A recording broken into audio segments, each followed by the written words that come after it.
Assemblies Pakistan की कोई खेल तमाशा नहीं कि कभी आप इसे तोड़ें और कभी आप इसे रखें और कभी आप वोट ऑफ कॉन्फिडेंस लाएं, कभी एतमाद, कभी अदम एतमाद, कभी आप कहें चीफ मिनिस्टर को एतमाद ले लो, कभी आप कहें हम अदम एतमाद की तहरीक ला रहे हैं। ये लॉ आप पे यानी कि हुकूमत वक्त पे अप्लाई होता है। इस वक्त हो क्या रहा है ना सिर्फ पंजाब में बल्कि पूरे मुल्क में, ये किस किस्म की सियासत है और किस दौर की सियासत है? हाईकोर्ट का कल का जो फैसला बिल्कुल वैसा ही है कि हम आइन पे तो अमल दरामद करते हैं, लेकिन एक्शन 1 आर्टिकल 112 112 जिसके साथ असेंबलियां डिसॉल्व की जा सकती हैं, उस पर हम अमल दरामद रोक रहे हैं। तो ये पाकिस्तान में एक बड़ा शानदार किस्म का जुडिशियल मार्शल लॉ लगा है कल। क्या वाकई ये चीफ सेक्रेटरी इतना पावरफुल है? क्या चीफ सेक्रेटरी चीफ मिनिस्टर्स की बातों को ओवर रूल किया और किसके कहने पे? प्राइम मिनिस्टर के कहने पे कर रहे हैं वो ये सब कुछ? ऐसे दौर से हम गुजर रहे हैं कि जिसमें आइन और कानून की खुलेआम धज्जियां उड़ाई जा रही हैं। जो आइन के कस्टोडियन है उन्हीं के जो ऑफिसेज हैं वहाँ के ऊपर ये सिलसिला जारी है। बुनियादी तौर पर जो आप वोट ऑफ नो कॉन्फिडेंस करके आए थे कि खान की महंगाई और बैड गवर्नेंस को खत्म करना था, वो तो गवर्नेंस उससे मजीद अबतर हो चुकी है अब तक की। इस वक्त मुल्क के जो हालात हैं एक आम आदमी के लिए बड़े ही मुश्किल हालात हैं और मुश्किल वक्त से गुजर रहे हैं, और इसमें भी कोई शक नहीं है कि जिस वक्त पीडीएम की गवर्नमेंट आई थी तो उस वक्त यही था कि हम इसमें कमी ला सकें। सब्सक्राइब करें और बेल दबाएं ताकि कोई खबर रह न जाए।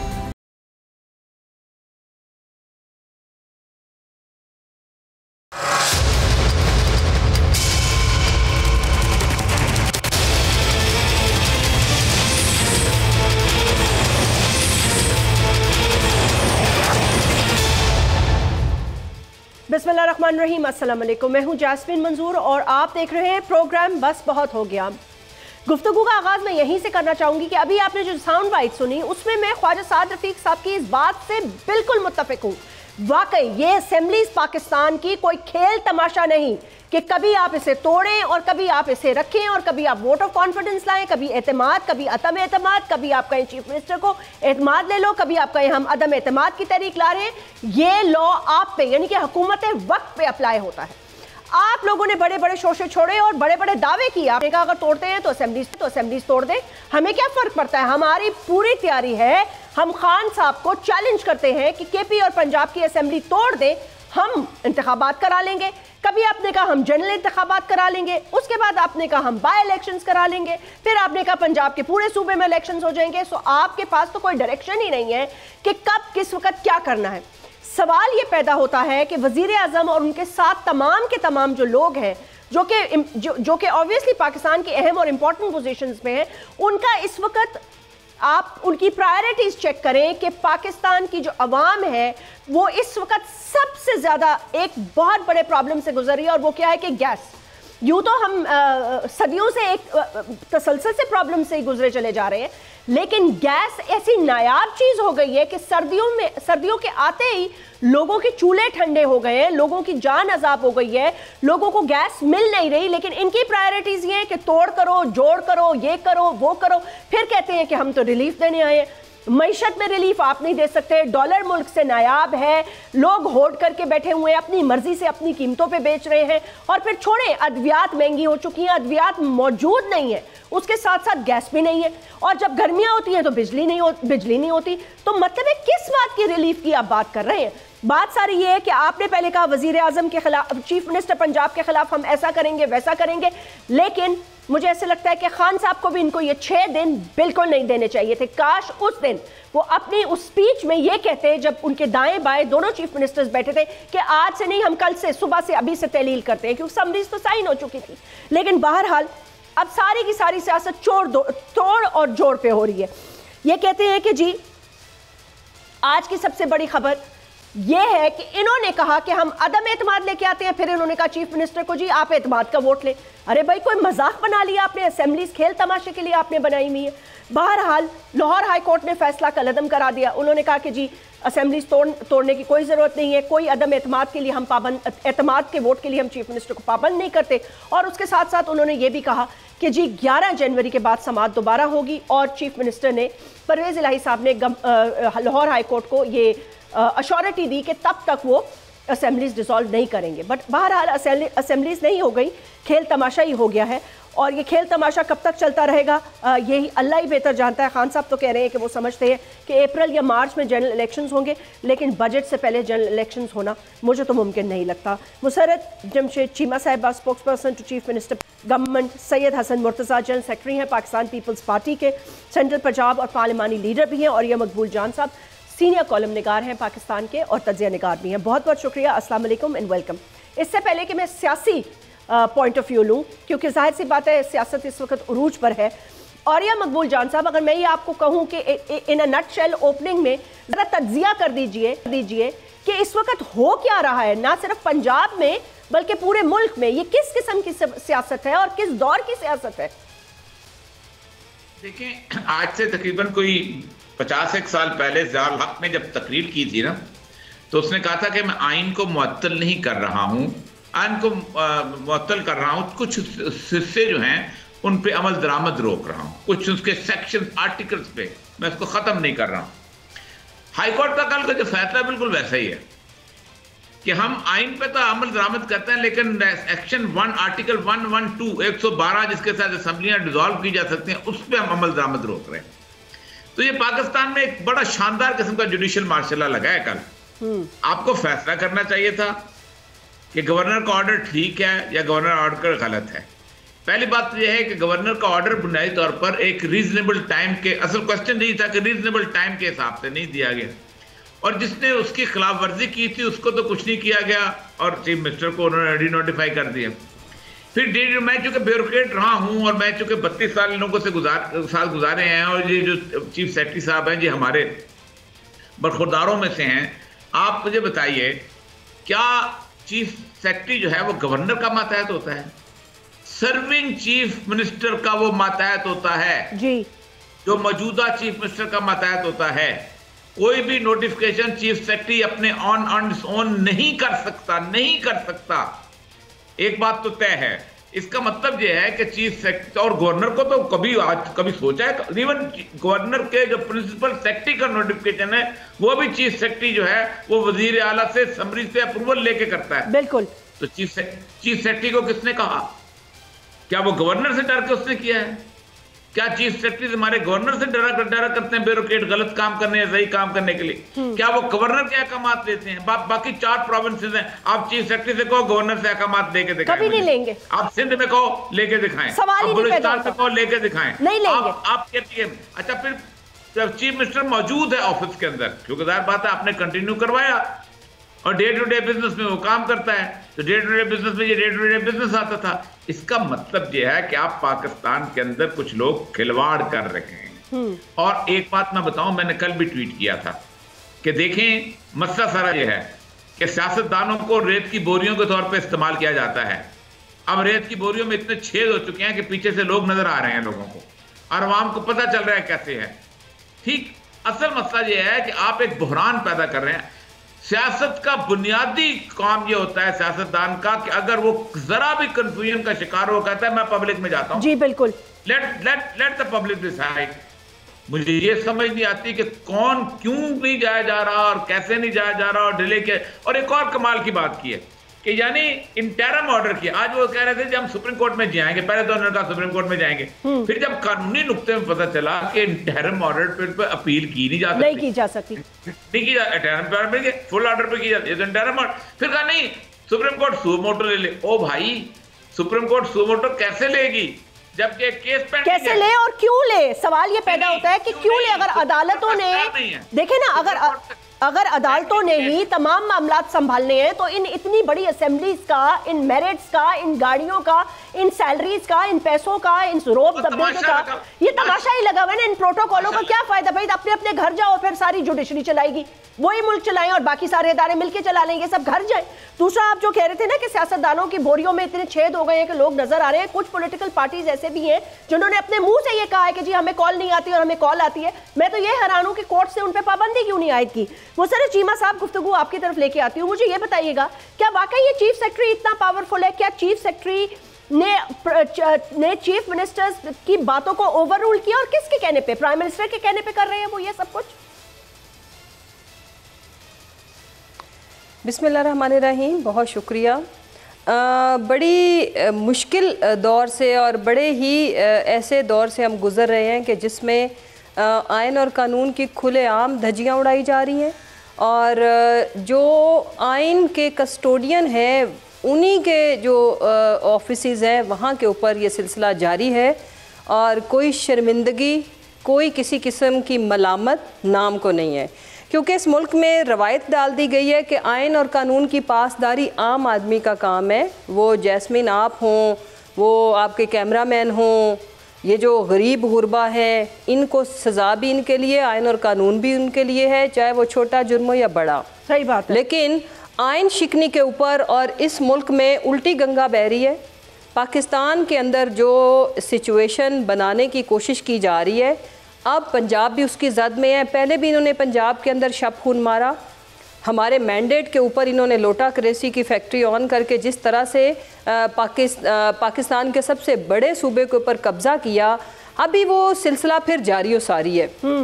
बड़े अफसोस के साथ कहना पड़ता है कि हमें भी ऑप्शंस में से जो ऑप्शन हमने अवेल किए, इसके अलावा हम करते भी क्या। लेकिन ये बात आपकी, मैं और या मकबूल जान साहब, ज़ाहिर है पूरा मुल्क इनको आइडियलाइज़ करता है इनकी क्लैरिटी ऑफ थॉट्स की वजह से, बेशक, कि देखें इस वक्त जो खेल रचाया जा रहा है उसमें जो पपेट्स या वो मोहरे या वो मजबूर, इसमें मजबूरी का एलिमेंट भी शामिल रखें कि लोगों के करियर्स हैं, लोगों के बच्चे हैं। जिस तरह से ये सिलसिला जारी और सारी है, जो हमारे तक खबरें आई हैं चीफ सेक्रेटरी साहब के हवाले से, वो कोई अच्छी नहीं है। क्या खबरें बताएं ना। को यानी कि आफ्टर चीफ मिनिस्टर सबसे और ब्यूरोक्रेसी में सबसे बड़ी पोजीशन उनके पास है, इतने बड़े सूबे का एक इतनी बड़ी पोजीशन, और उसके ऊपर पता नहीं किस तरह से ये फैसले करा लिए जाते हैं। क्या है, लोगों के दरवाजे बंद करके, कुंडियां लगा के। एक सेकंड मैम, ये बताइएगा कि चीफ सेक्रेटरी से क्या चीफ मिनिस्टर ने राब्ता करने की, उनसे इंक्वायर करने की, उनको क्वेश्चन करने की पोजीशन में कोई ऐसा काम किया जिससे ये पता चले कि भाई ये किससे आप हुक्म ले रहे हैं? आप तो मेरे मातहत हैं, मैं एक इलेक्टेड चीफ मिनिस्टर हूं, पूरी असेंबली मेरे पीछे 186 एंड मोर वोट्स खड़े हुए हैं दो पार्टी से, तो आप किससे ऑर्डर ले रहे हैं मेरे भाई? देखें चीज़ें बड़ी ओपन है जैस्मीन जी। बात यह है कि वो तब पूछे ना जब उन्हें खुद पता ना हो। ये बड़ी बदकिस्मती की बात है और इंतहाई दुख और अफसोस की बात है। लेकिन एक चीज़ तो वाज़े होगी, हम एक पॉलिटिकल जमात हैं, हमारा सबसे बड़ा कंसर्न जैस्मिन साहिबा ये है कि पाकिस्तान की आवाम का ट्रस्ट हम किसी सूरत लूज़ नहीं करना चाहते। आज इस मुल्क के अंदर हर किरदार, हर चेहरा खुल के सामने आ गया है। हमने इलेक्शन कराने के लिए जो स्टेप उठाने थे हमने वो उठाए, जिसका में ताना दिया जाता था। उसके बाद अब ये सर कभी इधर देते हैं, कभी उधर देते हैं, कभी नज़रिया ज़रूरत के तहत सहारा लेने की कोशिश की जा रही है, बट अवाम ये सारा खेल समझ रही है। इसमें सबसे खुशाइंद पहलू जो निकलता है वो ये कि जो कुछ इस मुल्क में किया जा रहा है या हो रहा है, उसमें अवाम को भी उतनी ही क्लैरिटी है जितनी आपको क्लैरिटी दे दी है औरिया साहब के तबसरे ने।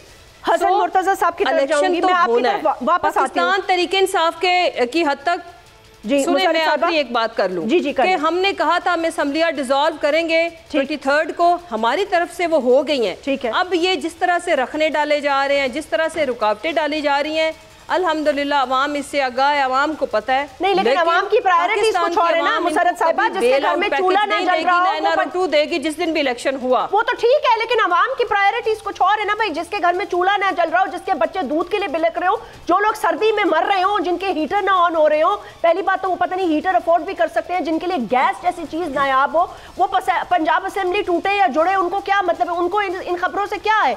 फलाना फलाने से मिल रहा है, फलाना फलाने से मिल रहा है। नहीं, इसका जवाब जरा पीपल्स पार्टी देना। हसन मुर्तजा साहब, ये बताइएगा कि पाकिस्तान की आइन और जमहूरियत की आप बातें करते हैं, पीपल्स पार्टी हमेशा सपोर्ट करती रही है इस सिस्टम को। मुझे ये समझ में नहीं आ रही कि इस जोड़ तोड़ से, इस खिलवाड़ से अवाम को क्या फायदा है? कौन उनको रिलीफ देगा? पीडीएम की गवर्नमेंट अगर नहीं देगी तो कौन देगा उनको?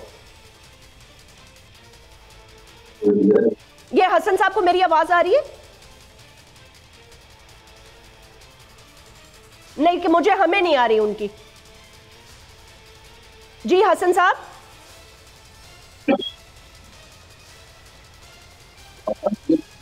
अच्छा, हमें आवाज क्लियर नहीं आ रही। सो मुसर्रत साहिबा, इन द मीनवाइल आप जवाब दे दें। आपने कहा आप जवाब देंगी, वैसे तो पीडीएम का बनता है कि वो जवाब दे। इन द मीनवाइल जब तक हम उनको कनेक्ट करते हैं, नहीं मतलब है ये पीडीएम को कौन रिलीफ देगा? ऑपोजिशन भी अपने कामों में माजरत के साथ मसरूफ है, हुकूमत तो है ही मसरूफ, जोड़ तोड़ लगा हुआ है। पिछले 8 महीने से 11 महीने से खलवाड़ चल रहा है मुल्क में, तो कौन रिलीफ दे? गवर्नमेंट की तरफ कौन देखे? कौन सी हुकूमत? देखिए जैस्मीन जी, इनका कोई इरादा नहीं है, इनकी कोई प्रायोरिटी नहीं है। मसले तो हल हो जाते हैं अगर उस हद तक 100% हल ना भी हो, लेकिन आवाम को नज़र आता है कि सामन इज ट्राइंग। जिस चीज़ की वो कोशिश कर रहे हैं उसके नतीजे मौसूल हो रहे हैं। वो है NRO 2 की एग्जीक्यूशन, धड़ाधड़, फूलों के हार, आप भी बाइज्जत बरी, अदी फरियाल तालपुर भी बाइज्जत बरी, सारे केसेस माफ़ करा के उसके बाद नैब के कवानीन में अमेंडमेंट करके उसके बाद लूटी हुई दौलत 1100 अरब रुपया हजम करके मनी लॉन्ड्रिंग के केसेस ख़त्म करके लाइसेंस दे के करप्शन को, ये काम सारे हो रहे हैं। लेकिन चूल्हा तो उस वक्त जलेगा ना, गैस हो ना हो, जिस वक्त लोगों के पास आटा ले खरीदने के, अंडा खरीदने के पैसे होंगे या कुछ पकाना होगा, हंडिया चढ़ानी होगी। आज खान साहब के साथ मीटिंग्स थी बीट रिपोर्टर्स की और कैमरामैन हजरात की जी। लिटरली हम सब की आंखों में आंसू थे। सबसे बड़ी ख्वाहिश जो उसका इजहार किया, 18,000 रुपये तनख्वाह लेने वाले कैमरामैन ने कहा कि मेरी ज़िंदगी की सबसे बड़ी ख्वाहिश ये है कि मेरे बच्चे सुबह नाश्ते में मैं उनको पराठा और अंडा दे सकूं।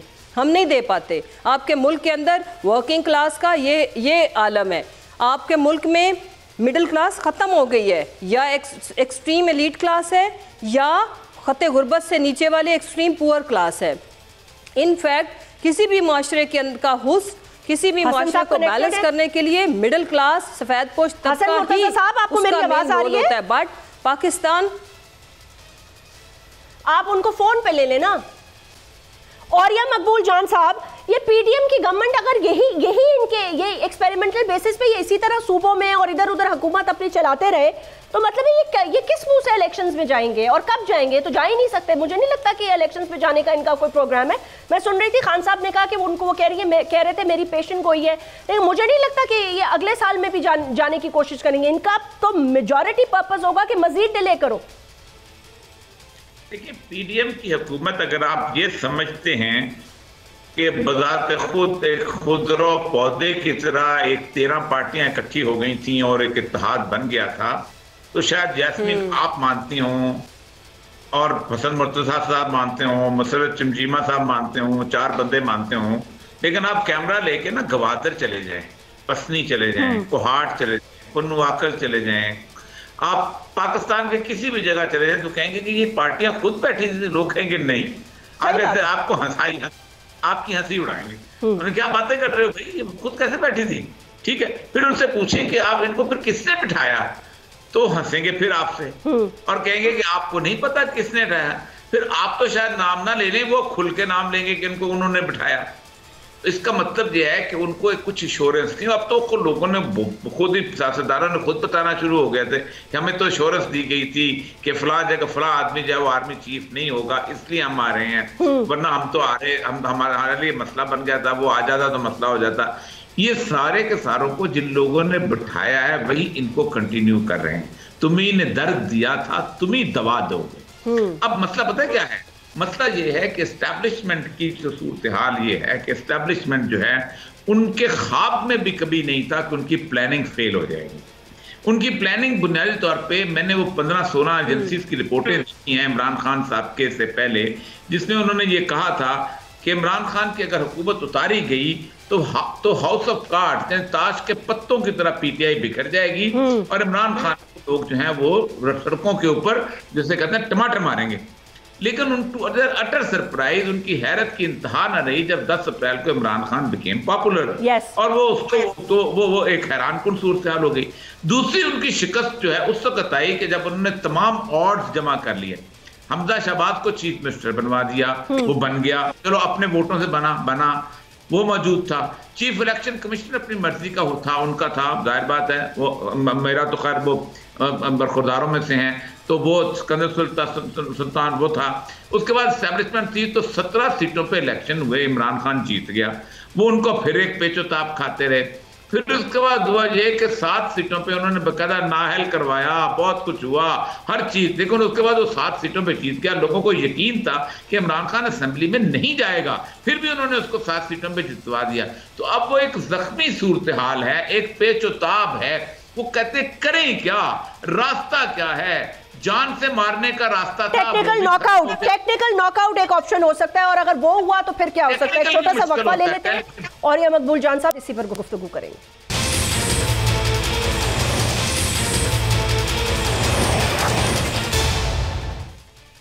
Welcome back. हसन मुर्तजा साहब वक्फे से वापस आए हैं, आपका मौक़िफ़ लेना चाहूंगी। पीडीएम की गवर्नमेंट से बहुत सारे सवाल हैं, कभी एतमाद का वोट ले, कभी गैर आईनी नोटिफिकेशन निकाल दे गवर्नर, चीफ सेक्रेटरी जो है वो चीफ मिनिस्टर की नहीं सुन रहे हैं, वो गवर्नर की सुन रहे हैं। ये इन सब मामलात से मतलब है अवाम को क्या है, उनको क्या मिल रहा है रिलीफ के तौर पर? उनको तो कुछ भी नहीं मिल रहा। तो बुनियादी तौर पर जो आप वोट ऑफ नो कॉन्फिडेंस करके आए थे कि खान की महंगाई और बैड गवर्नेंस को खत्म करना था, वो तो गवर्नेंस उससे मजीद अबतर हो चुकी है अब तक की। बहुत शुक्रिया जी। इसमें कोई दो राय नहीं है कि इस वक्त मुल्क के जो हालात हैं एक आम आदमी के लिए बड़े ही मुश्किल हालात हैं और मुश्किल वक्त से गुजर रहे हैं। और इसमें भी कोई शक नहीं है कि जिस वक्त पीडीएम की गवर्नमेंट आई थी तो उस वक्त यही था कि हम इसमें कमी ला सकें, लेकिन वो इतनी जल्दी मुमकिन नहीं थी। नुकसान इस हद तक हो चुका था मईशत का और बाकी इंफ्रास्ट्रक्चर का, जो बिल्कुल एक तबाह बर्बाद सूरत हाल में मिला। उसको संभाला देने के लिए पीडीएम की हुकूमत ने कोशिश की, उस इकॉनमी को बेहतर करने की कोशिश की, लेकिन वो इतना जल्दी नहीं हो सका। इसके लिए मुश्किल फैसले भी लेने पड़े, ऐसे फैसले जिससे अवाम पे महंगाई का बोझ बढ़ा। क्योंकि पिछली हुकूमत ने IMF के साथ ऐसे मुआहदे किए थे कि हम 2022 तक जो बिजली है वो इतनी कर देंगे, पेट्रोलियम मसनूआत की कीमतें बढ़ाकर इस हद तक ले जाएंगे, और वो उनसे मुनहरिफ हुए। उन्होंने उसके बदले में जब देखा कि मुल्क में एक नो कॉन्फिडेंस आ रहा है, तो उन्होंने उन वादों से या उन मुआहदों से उन्होंने इनहराफ किया और कीमत कम की, जिसकी वजह से IMF से भी दूरी हुई। और फिर मीनवाइल जब वो एक अदम एतमाद की सूरत में हुकूमत का खात्मा हुआ, तो उसके बाद हमें बड़ा टाइम लगा IMF के पास भी जाने का, और उस वजह से अवाम को महंगाई का सामना है। इंशाअल्लाह ताला कोशिश है कि इन मामलात को जल्द से जल्द ठीक होना चाहिए। और जैसे आपने दूसरा बात की कि पंजाब के अंदर अवाम को क्या लगे हुकूमत से या किसी से, तो इस वक्त मुल्क के अंदर मेरे ख्याल में आधे से ज्यादा मुल्क पे इन्हीं की हुकूमत है, PTI की जी। और बलूचिस्तान में भी ये हैं, सिंध KP में भी यही हैं, पंजाब में भी यही हैं, कश्मीर में भी यही हैं, GB में भी यही हैं। तो इनके भी फराइज में शामिल है। सिर्फ फेडरल गवर्नमेंट पे तनकीद करने से तो मसाइल हल नहीं होते। क्या पंजाब के अंदर इन्होंने तमाम इश्यूज रिजॉल्व कर लिए हैं जो सूबाई जिम्मेदारियां थी? क्या किसान को उसकी खाद बर वक्त और टाइम पे और मुकर्ररा कीमत पे मिल रही है? क्या पेस्टिसाइड्स के मसाइल हल हो गए हैं? क्या प्राइस कंट्रोल कमेटियों ने काम शुरू कर दिया है जो महंगाई पे कंट्रोल नहीं कर पा रही? तो ये सारी चीजें हैं। इसके लिए एक स्टेबल हुकूमत का होना बहुत जरूरी है। जिस वक्त तक ये सियासी इस्तेहकाम नहीं होगा, मुआशी इस्तेहकाम मुमकिन नहीं है। और सियासी इस्तेहकाम के लिए तमाम जो स्टेक होल्डर्स हैं उनको मिल बैठना पड़ेगा, और बैठ के इन चीजों का हल निकल सकता है। ये तनकीद से नहीं निकल सकता। जो ये चाहते हैं कि हम असेंबलियां तोड़कर और हम इलेक्शंस में चले जाएं, वो महंगाई का कोई हल नहीं है। उससे कोई क्या गारंटी है कि नया इलेक्शंस हो जाएंगे और महंगाई जो है वो बेहतर हो जाएगी? मुमकिन नहीं है। मुर्तजा साहब, हसन मुर्तजा साहब, बेशक ना हो, लेकिन एटलीस्ट एक मुसीबत से तो निकल जाएंगे ना। एक बबल में फंसे हुए हैं, रस्साकशी जारी है, नहीं मेरी ये कुर्सी, नहीं तुम्हारी ये कुर्सी। अवाम एक दफा वोट डाल दे, उसके बाद जो आएगा वो अगले 5 साल के लिए जो मुश्किल फैसले वो कर ले। अगर फर्ज करें आपकी गवर्नमेंट आती है तो आप बिस्मिल्लाह करें, तहरीके इंसाफ की आती है तो वो करें, उनको कौन सी फूलों की सेज मिलने वाली है, लग उनको भी पता जाएगा। करा दे एक दफा इलेक्शंस, क्यों नहीं कराते? मेरी समझ से बालातर है कि जनरल इलेक्शंस की तरफ क्यों नहीं ले जाते मुल्क को। और ये इस तरह नहीं है कि आप कहें तो इलेक्शंस हो जाए, ये आइन के मुताबिक चलना है मुल्क भी और इदारे भी, ठीक है। तो इसमें हम को चाहिए कि हम ऐसा रास्ता अपनाएं जिससे हम बेहतरी की तरफ जाएं। वो क्या रास्ता अगर हम बिल्कुल एक ही हो कि जी आज ये नहीं हो रहा तो असेंबली तोड़ दो, इतना आसान काम नहीं होता असेंबली तोड़ना। ठीक है, मैं आपसे एक हद तक एग्री करती हूँ। मैं मुझे लगता है कि ये इतना कोई आसान काम नहीं है कि आज असेंबलियां तोड़ दो, कल अरबों रुपए के इलेक्शंस करा लो, फिर इलेक्शंस को ना मानो, फिर यही तमाशे में पाकिस्तान। लेकिन बेहतर हल क्या होगा मुर्तजा साहब? प्लीज थोड़ा सा मुझे। जी जी जी, हाँ जी, इलेक्शन जो लड़के आने होते हैं ना, वो कोई आसान काम नहीं है जी कि इलेक्शन लड़के आए और दूसरे दिन, चूंकि आज टॉक शो में ये बात होगी है तो असेंबलियां तोड़ दें, इस तरीके से नहीं है। आईनी मुद्दत है वो पूरी होने दें, उसके बाद इलेक्शंस भी हो जाएंगे। और अगर पहले भी इलेक्शन हो जाए तो हर्ज कोई नहीं है, लेकिन तमाम स्टेक होल्डर्स को उसके लिए भी मिलकर बैठना पड़ेगा। अब जो रवैये हैं वो अगर बैठने वाले हैं तो फिर तो ठीक है, और अगर आपके रवैये बैठने वाले नहीं तो फिर किस तरह बात हो सकती है। मेरी गुजारिश तमाम लोगों से है, इस मुल्क के जो भी खैर ख्वाह है, मैं नहीं कहता कि पीटीआई खैर ख्वाह नहीं है, उसमें भी अच्छे लोग भी हैं, हर जगह अच्छे बुरे होते हैं, तो वो कम से कम इस बात को समझने की कोशिश करें कि जो चैलेंजेस हैं इस मुल्क के, वो कोई भी पॉलिटिकल पार्टी जो है वो अकेली नहीं उठा सकती। हम सारों को एक जगह बैठना पड़ेगा और बात करना पड़ेगा। लेकिन हसन मुर्तज़ा साहब, बात तो वहीं पे आ गई ना, वो तो बैठना नहीं चाहते ना आपके साथ, यही तो मसला है सारा। वो ये कहते हैं, वो तो असेंबलीज में नहीं बैठ रहे, वो तो अपोजिशन में नहीं बैठ रहे, वो ये कह रहे हैं कि इस इम्पोर्ट जी, ये तो नहीं है कि अगर वो बैठना भी ना चाहें और बात भी ना करना चाहें और हम फिर भी उन्हें कहते कि ठीक है जी बिस्मिल्लाह, आप सही कह रहे हैं जी, आपने मुल्क के साथ 4 साल में जो किया है वो सारे के सामने नहीं है जी। ये कौन सा हाल आप बता रहे हैं कि वो आपके साथ बैठना भी नहीं चाह रहे? अगर वो नहीं चाह रहे वो कह रहे हैं ना कि हम नहीं बैठना चाह रहे। रोज उनकी आप गुफ्तगू, उनके ऐलानात, उनकी बातें, उनकी पार्टी का मौक़िफ़, सब कुछ तो आपके सामने है ना हसन मुर्तज़ा साहब। फिर किसके साथ बैठना चाहती है पीडीएम की गवर्नमेंट? मौक़िफ़ के सामने क्या करें हम जी? उनके मौक़िफ़ के सामने हम तो यही कह सकते हैं ना कि आए बैठे और मिलके ये करें। अगर वो नहीं कर सकते, पार्लियामान का हिस्सा भी नहीं बन सकते, तो फिर हर रोज उनके कहने पे असेंबलियां तोड़ते रहे, ये मुमकिन नहीं है जी। असेंबली तोड़ने के अलावा अगर आपके पास कोई ऑप्शन है तो वो आप दे दें, उस पर भी गौर कर लेते हैं। मुसर्रत चीमा साहिबा, ये जो हसन मुर्तज़ा साहब कह रहे हैं, ये इनकी बात में भी मतलब है लॉजिक तो इनकी बात में भी मुझे नजर आ रहा है। ऐसा तो मैं नहीं कह सकती कि जी बिल्कुल गलत बात कर रहे हैं, वो ठीक कह रहे हैं एक तरीके से। ये भी कोई आसान मामला तो नहीं है आज इलेक्शंस कराना नहीं, लेकिन बहरहाल इलेक्शंस तक पहुंचने के लिए बैठना भी पड़ेगा, बात भी करनी पड़ेगी। तो जब रवैयों में इस कदर, आज आपको पता है बहुत सारे चैनल से शायद दिखाया, कई जगह वो न्यूज़ बनी, कहीं में इतनी नहीं बनी, लेकिन चौधरी निसार साहब की मैं गुफ्तगू सुन रही थी, बड़े अरसे बाद उनको मैंने देखा कि वो मौक़िफ़ दे रहे थे मीडिया को अपना, तो उन्होंने कहा कि तहरीके इंसाफ और पीपल्स पार्टी नहीं, तहरीके इंसाफ और PMLN अब दुश्मनी की हद तक जा चुकी है। अब वो रवायती जो पहले होता था ना, एक सियासी एक दूसरे से मिसअंडरस्टैंडिंग्स और सियासी point scoring and political games के लिए अब वो मामला नहीं है, दोनों दुश्मनी में जा चुके हैं। देखें, सबसे पहले तो ये कि हमारे चेयरमैन को इन्होंने हटाने की कोशिश की, जब ये पॉलिटिकली उनका मुकाबला ऑन ग्राउंड नहीं कर सके, सियासत के मैदान में ये उनको नहीं शिकस्त दे सके, तो जो घिनौना खेल पहले प्लान किया गया, जिसका बारहा हमारे चेयरमैन ने अपनी तकरीर के अंदर जिक्र किया, फिर उसकी एग्जीक्यूशन आपने वजीराबाद में देखी जी, उसके ऊपर कहाँ इन्होंने आके अपनी क्लैरिफिकेशन दी है।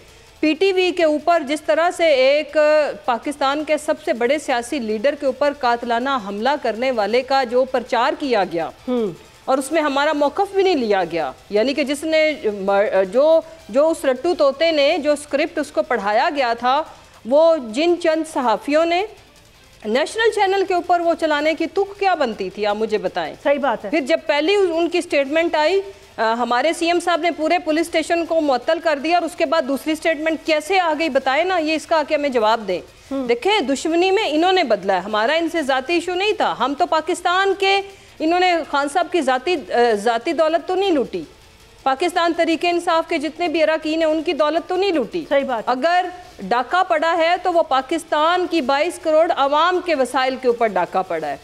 हमने पॉलिटिकली इनके साथ सियासत के मैदान में मुकाबला किया, इन्होंने हमारे चेयरमैन की जान लेने की कोशिश की, जिसमें हमारा कारकुन शहीद हुआ 25 मई को जो हुआ हमारे साथ। क्या हम 3.5 साल से हुकूमत में नहीं थे? क्या छोटी सर्जरी मार्च लेके नहीं गई थी? बिलावल मार्च लेके नहीं आया था कराची से? हमने क्या ऐसा काम किया था कि मेरे ऊपर दहशतगर्दी के 7 मुकदमे, कुल मेरे ऊपर 11 FIR, मेरे चेयरमैन के ऊपर 45 FIR, आजम सवाती एक ट्वीट करता है, उसके साथ जो कुछ किया जाता है, हमारे अरकान असेंबली को घरों से घसीट के इन्होंने हमें निशाने इबरत बनाने की कोशिश की। हसन मुर्तजा साहब लिबर्टी के अंदर खाली खवातीन और बच्चे थे। ठीक बात है। और यास्मीन राशिद, ये दुश्मनी इन्होंने की है हमेशा। मुझे ये बताएं, एक सेकंड जैस्मीन, मेरा 2 सवाल और इनको दें। जी जी। ये भी तो पंजाब के अंदर ऑपोजिशन में है ना मेरे भाई जी, इनको बताएं कि कहाँ इनको इंतकामी कार्रवाई का निशाना बनना पड़ा। अगर है, ऑन रिकॉर्ड है हमारे दौरे हुकूमत में, तो प्लीज हमारे सामने रखें। उसके बाद हमने कभी भी below the belt and above the law कोई ऐसी चीज़ें हमने नहीं की। कोई हैं तो ये बताएं। इनके 90% केसेस वो थे जो हमारे से पहले ये दोनों एक दूसरे के खिलाफ बनाते थे, और कुछ चीजें ऐसी आई जिनके हमारे पास जैसे मनी लॉन्ड्रिंग, ये कह रही है कि जब आप इतनी बदतरीन इंतकामी कार्रवाइयां करेंगे तो फिर बैठने की, बातचीत करने की गुंजाइश ही कहाँ है? दुश्मनी में तो आप लोगों ने बदला है सियासत को। गुजारिश ये है, फिर भी हमने बैठने की ऑफर की है इलेक्शन के ऊपर। जी ठीक है, इलेक्शन में बैठने की ऑफर की है जी। कोई हुकूमत पंजाब में इनकी है, फायरिंग इनकी हुकूमत में हो रही है, थाना इनका है, वहां पे एक बयान रिकॉर्ड होता है, रिलीज होता है, दूसरा होता है, दूसरा रिलीज होता है। जिम्मेदार ये है या कोई और है? मेरा कह रही है कि मैं पंजाब के अंदर हूँ, मैं पंजाब के अंदर हूँ, अल्हम्दुलिल्लाह। मैंने भागना भी कोई नहीं है। कोई FIR इनको देने का शौक हो, पूरा कर लें, मुझे कोई एतराज नहीं। जो ये अपने पे हमने झूठी FIR कभी नहीं दी। 45 FIR हो गई, एक FIR, ये जरा 45 FIR का रिकॉर्ड आपको दे, आप मुझे भेजे, मैं सुबह बताता हूँ इनको कि कौन सी 45 हुई है। मैं आपको सारी एक का रिकॉर्ड निकलवा के देता हूँ। मतलब नहीं हुई। ये सारी बात तक है जी, लीडर बनने की कोशिश है जी। खान साहब ने भी फायरिंग की बात की, बड़ा पंजाब के अंदर भी इनकी हुकूमत होते हुए भी अगर जिम्मेदारी किसी के ऊपर आयद होती है तो फिर अल्लाह ही हाफिज है। एक थाने की पुलिस को इन्होंने कर दिया है सस्पेंड, तो क्या वो काफी हो गया? ये जिम्मेदार है ना, ये पूछे वजीर आला से जवाब लें कि कौन जिम्मेदार है उसका। ये ऑपोजिशन उसकी जिम्मेदार नहीं है। मैं सवाल करता हूं, जो नेशनल लीडर को कह रही है ना हमला होता है, नेशनल लीडर के खिलाफ जब ईदी साहब के पास तशरीफ ले गए इमरान खान साहब, और उनके साथ एक वो जहादी थे, क्या नाम था उनका, कब की बात कर रहे हैं?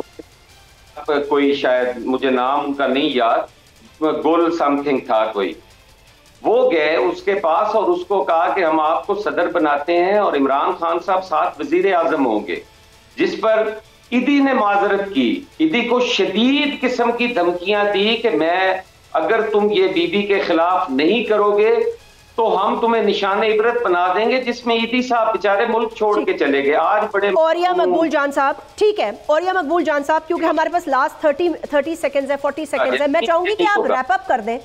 ये जो दुश्मनी है ये किस करवट बैठेगी? बकौल चौधरी निसार के अब ये सियासत नहीं रही, दुश्मनी हो गई है। हाइप दे करके एक हमला हो सर औरिया मकबूल जान साहब रैप अप कर दें। लेकिन जो दुश्मनी का बीज जिन लोगों ने बोया है ना, वही इसको ठीक कर सकते। जो किताब आई उसमें जो लिखा खान साहब के बारे में,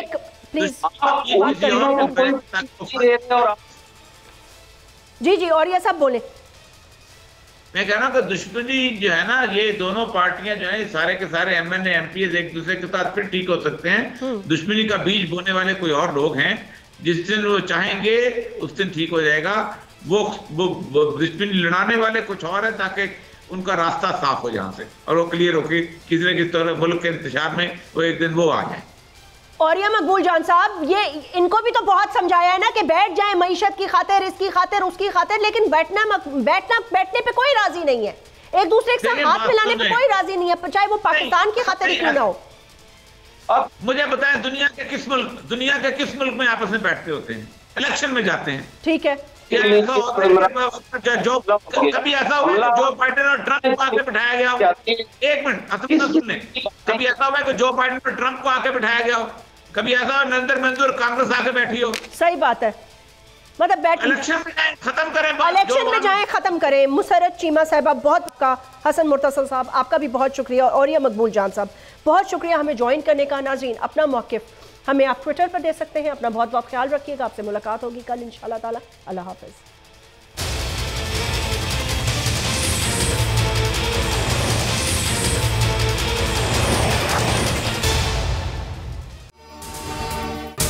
अगर ये वीडियो आपको पसंद आई है तो इस चैनल को सब्सक्राइब करें और बेल आइकन को क्लिक करें। हकीकी आजादी की जंग में बोल भी कप्तान के हमकदम। इलेक्शन कराओ मुल्क बचाओ की लाइव ट्रांसमिशन, दिखाई लम्हा बलम्हा सूरत हाल। रील और रेटिंग में भी बोल न्यूज रहा नंबर 1। सब्सक्राइब करें और बेल दबाएं ताकि कोई खबर रह न जाए।